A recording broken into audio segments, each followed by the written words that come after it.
గత వైసీపీ ప్రభుత్వంలో తిరుమలలో జరిగిన కల్తీ నెయ్యికి కారణమై ద్రోహులను కఠినంగా శిక్షించాలని గాజువాక ఉడాకోలని వెంకటేశ్వర స్వామి ఆలయంలో రాష్ట్ర టీడీపీ అధ్యక్షుడు ఎమ్మెల్యే పల్లా శ్రీనివాసరావు సంప్రోక్షణ కార్యక్రమాన్ని నిర్వహించి స్వామివారికి ప్రత్యేక పూజలు నిర్వహించారు. ఈ సందర్భంగా పల్లా మాట్లాడుతూ గత ప్రభుత్వంలో హిందువులపైన, హిందూ దేవాలయాలపైన అనేక దాడులు జరగడమే కాకుండా ప్రపంచంలో ఉన్న హిందువులందరి మనోభావాలను కించపరిచేలా కోట్లాది భక్తుల నమ్మకమైన తిరుమల లడ్డూను ఉద్దేశపూర్వకంగానే 68,17,000 కిలోల కల్తీ నెయ్యితో సుమారు 20 కోట్ల లడ్డూలు తయారు చేసిన అప్పటి పాలక మండలి సభ్యులను మరియు వైఎస్ జగన్ను కఠినంగా శిక్షించాలని డిమాండ్ చేశారు. దేవదేవుని ప్రసాదంలో కల్తీ నెయ్యిని ఉపయోగించిన ద్రోహులకు తగిన శిక్ష పడాల్సిందేనన్నారు.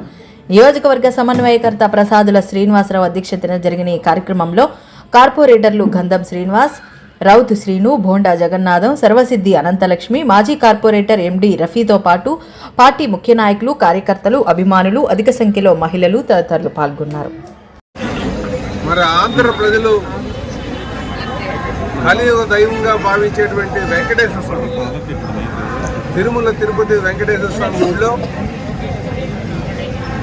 గత ప్రభుత్వం వైసీపీ ప్రభుత్వం అందులో ఉన్నటువంటి పెద్దలు మరి జగన్మోహన్ రెడ్డి గారు కావచ్చు, అప్పుడు ఉన్నటువంటి చైర్మన్ సుబ్బారెడ్డి గారు కావచ్చు, ఆ ఈవో ధర్మారెడ్డి కావచ్చు, అలాగే వాళ్ళకి అండగా ఉన్నటువంటి కోమాన కరుణాకర్ రెడ్డి కావచ్చు, వీళ్ళందరూ కూడా హిందువుల మనోభావాలను దెబ్బతీసే విధంగా వెంకటేశ్వర స్వామి గుడిలో తయారు చేసేటువంటి లడ్డూ ప్రసాదం ఏదైతే ఉందో దాంట్లో సుమారు 68.17 లక్షల కేజీల ఈ జంతు కొవ్వుతో తయారు చేసినటువంటి సింథటిక్ నెయ్యిని వినియోగించి భక్తుల యొక్క మనోభావాలను దెబ్బతీశారు. దీనికి వారిని శిక్షించాలని చెప్పేసి డిమాండ్ చేస్తూ, అలాగే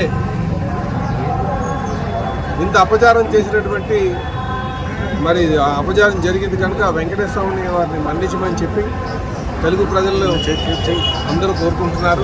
అందుకని అందులో భాగంగానే ఈరోజు ముఖ్యమంత్రి గారు ఇచ్చినటువంటి ఆదేశాల మేరకు ఊళ్ళోకి వచ్చి సంప్రోక్షణ పూజలు చేయడం జరిగింది. ఇందులో మా తెలుగుదేశం పార్టీ కార్యకర్తలు అందరూ కూడా పాల్గొన్నారు. అలాగే కూటమి నాయకులు కూడా పాల్గొనడం జరిగింది. దీన్ని మనం ప్రజలకు తెలియజేయాల్సినటువంటి అవసరం ఉంది. ఇలాగా హిందూ మనోభావాల పట్ల, హైందవ ధర్మం పట్ల నమ్మకం లేనటువంటి జగన్మోహన్ రెడ్డి గారికి శిక్ష పడాలి. ఎందుకంటే ఇది కేవలం ధనదాహం, సుమారు 250 కోట్ల దోపిడీ.